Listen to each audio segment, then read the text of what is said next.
तो इजराइल जाके कतर में बॉम्बार्ड कर देता है। इजराइल तो वैसे भी हर रोज बाउंड्रीज पुश करता रहता ही है, गाजा में तो जेनोसाइड कर ही रहा है। अब फिर से प्लान है कि गाजा सिटी में जाके कब्जा लें। एक बार ऑलरेडी कब्जा चुके ही हैं। वैसे ऑन द सरफेस तो जेनोसाइड चल रहा है, पर हमास ने एकदम नाक में दम किया हुआ है इजराइल के, क्योंकि वो जहां भी जाते हैं, फॉर एग्जाम्पल नॉर्थ गाजा में गए, एक पर्टिकुलर एरिया में गए, उनको लगता है ये हमने पूरा क्लेंस कर दिया। उसके बाद फिर वहीं पे उनके सोल्जर्स घूम रहे होते हैं, कहीं से आते हैं हमास के सोल्जर्स, उनको जाके मार देते। पर अब इजराइल ने सोचा था कि हम कतर में जाके पूरा डिकैपिटेट कर देंगे हमास को, तो उन्होंने जाके कतर में बॉम्बार्ड कर दिया। एकदम ही नीच हरकत की इजरायलीज ने। अब उसके क्या क्या इंप्लीकेशन हुए, सबसे पहले तो अरब इस्लामिक समिट हुई, जिसमें ऐसा पुश किया जा रहा है कि भाई हमको एक अरब नेटो बनाने की जरूरत है। एंड ये मीटिंग अटेंड की 40+ मुस्लिम कंट्रीज ने, जिसमें पाकिस्तान भी था, टर्की भी था, कतर तो ऑफ कोर्स होस्ट था ही, इजिप्ट, इंडोनेशिया, मलेशिया, ईरान, ये सब। अब ऑफ कोर्स मेजरली तो ये रेटरिक ही था, बहुत कुछ एक्शन इसमें निकला नहीं। But Egypt was one of the ones proposing के एक अरब नेटो हमको बनाना चाहिए। एंड इजिप्ट ने इतना तक ऑफर किया कि हम 20,000 अपने ट्रूप्स कंट्रीब्यूट कर देते हैं। अब भाई ये अरब नेटो अभी तक तो बना नहीं है, और इनकी आपस में ही इतनी ज्यादा मुठभेड़ है, तो आज के डेट में तो ऐसा नहीं लगता कि इन्होंने एकदम स्ट्रिक्ट एक्शन लेने का सोचा है। क्योंकि ये लोग क्या कर सकते हैं, ये लोग यूनाइटेड स्टेट्स ऑफ अमेरिका को बोल सकते हैं, भाई बस बहुत हो गया, आपकी जो हिपोक्रेसी है वो अब नहीं चलेगी, आप अपने जितने भी यहाँ पे इक्विपमेंट है ना, मिलिट्री बेसिस है, आप उठा के चले जाओ, और अगर इसराइल ने फिर से कुछ ऐसे किया तो हम उनको अटैक कर देंगे। अगर ऐसा कुछ होता है तो अमेरिका क्या कर पाएगा? अमेरिका क्या जाके इनको बॉम्बार्ड कर देगा, अपने अलाइज को एकदम छोड़ देगा? एंड अगर मान लो उनको फोर्स करते हैं कि आप अपना मिलिट्री इक्विपमेंट यहां से ले जाओ, एंड फिर इसराइल को अटैक कर देते हैं, तो क्या इतने सारे ट्रूप्स अमेरिका पहुंचा पाएगा इसराइल के अंदर? बिल्कुल भी नहीं।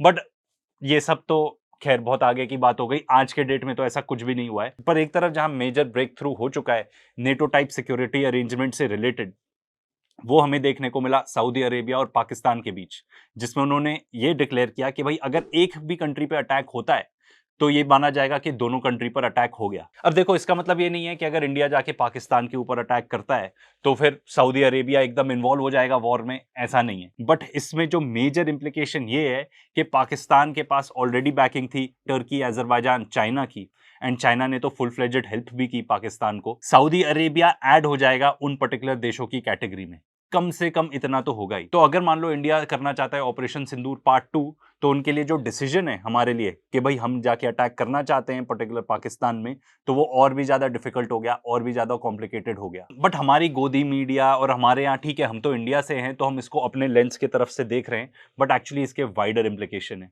एंड ये इसीलिए हुआ, एंड ये जो पर्टिकुलर डील है पाकिस्तान और सऊदी अरेबिया के बीच में, ये actually more of a signal है to Israel then to India. Of course India के लिए भी इंप्लीकेशन है जो अभी हमने आपको बताया, पर अब ये जो कतर के अटैक के बाद ऑफ कोर्स अरब कंट्रीज को ये लग रहा है कि भाई अब हम कहां जाएंगे, अगर मान लो हमारे ऊपर भी अटैक हो जाता है तो यूनाइटेड स्टेट्स ऑफ अमेरिका तो कुछ करने नहीं वाला उसके बारे में। एंड पाकिस्तान को क्यों चूज किया गया? क्योंकि Pakistan is the only Muslim country which has nuclear weapons. ये एक बहुत बड़ा थ्रेट होता है, एंड ये थ्रेट ही है। हमारे यहाँ पे गोदी मीडिया में बोलते रहते हैं अरे थ्रेट नहीं झेलेंगे, ये नहीं झेलेंगे, हमारे नेता लोग बोलते रहते हैं, तो भाई न्यूक्लियर वेपन्स डेटरेंस ही है, उसको कोई भी कंट्री बनाती है इसलिए ताकि उसको थ्रेट की तरह यूज कर सके। तो जो अरब कंट्रीज हैं वो हिस्टोरिकली हमेशा यूनाइटेड स्टेट्स ऑफ अमेरिका पर रिलाई करती थी for security.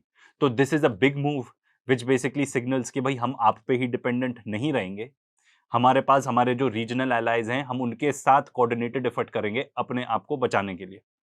End of course अगर इंडिया के पर्सपेक्टिव से देखो तो world is increasingly siding with Pakistan. Pakistan का स्टेटस काफी एलेट हो चुका है इस पर्टिकुलर चीज से, काफी बढ़ गया है, हमें भले ही अच्छा लगे या ना लगे। तो इसके रिटेलिएशन में यूनाइटेड स्टेट्स ऑफ अमेरिका क्या करते हैं, ये अपने सारे लेजिस्लेटर्स को लेके पहुंच जाते हैं इसराइल, और वहां पे 50 स्टेट्स प्लस 1 इसराइल की मीटिंग करते हैं। भाई 51st स्टेट ही है इसराइल, ये पूरी दुनिया जानता है, ठीक है। तो ये बेसिकली इसराइल की इंटरनल ऑडियंस के लिए किया गया था कि भाई यूनाइटेड स्टेट्स ऑफ अमेरिका हमारे साथ है, बिल्कुल साथ है, पूरी दुनिया हमें भले ही रिजेक्ट कर रही हो पर अमेरिका हमारे साथ है, चिंता की कोई बात नहीं है। एंड ऑफ कोर्स एक मैसेज पूरी दुनिया के लिए भी था, इसराइल पे कोई आंख नहीं उठाएगा, इसराइल जो मन चाहे वो कर सकता है, हम उसके साथ हैं। एंड आयरनी तो देखो इस चीज की कि ये मीटिंग होती है ट्यूसडे को, और उसी दिन जो यूएन इन्वेस्टिगेटर्स हैं वो एक 72 पेज की रिपोर्ट निकालते हैं बताते हुए कि भाई इजराइल जेनोसाइड कर रहा है। मतलब मुझे ये समझ में नहीं आता, ये अमेरिकन पॉलिटिशियंस इतने ज्यादा करप्ट हो गए हैं, इतने ज्यादा करप्ट हो गए हैं।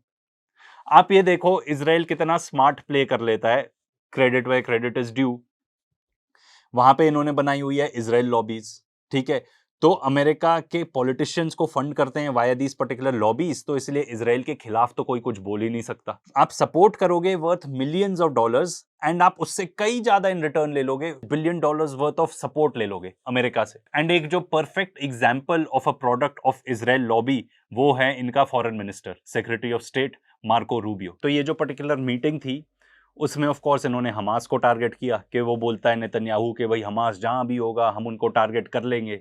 तो यूनाइटेड स्टेट्स ऑफ अमेरिका ने सॉर्ट ऑफ अपने जो अरब एलाइज हैं उनको एकदम ही साइडलाइन कर दिया, एकदम ही you could call it racism कि भाई ब्राउन आदमी है, हमें इससे कुछ नहीं लेना देना, हम तो इजराइल के साथ खड़े हैं। बट एक्चुअली ये इनकी करप्शन को ज्यादा दिखाता है। साथ ही साथ रूबियो ने वॉर्न भी कर दिया वो सारी कंट्रीज को जो उनके एलाइज हैं, basically UK, France, Canada, Belgium, Australia, कि भाई बिकॉज आप पैलेस्टीन को रिकॉग्नाइज करने लगे हो तो this makes peace less likely. How do I say it एकदम सिंपल वर्ड्स में, वो बेसिकली कह रहे हैं जेनोसाइड चलता रहेगा, ठीक है, पैलेस्टीन एग्जिस्ट ही नहीं करता हमारे लिए, खून खराबा चलता रहेगा, ये अमेरिका मुंह पे बोल रहा है पूरे देशों को। जो इजराइल जेनोसाइडल स्टेट है हम उसको सपोर्ट करते रहेंगे, पूरी दुनिया खिलाफ है पर United states of America support करता रहेगा। एक और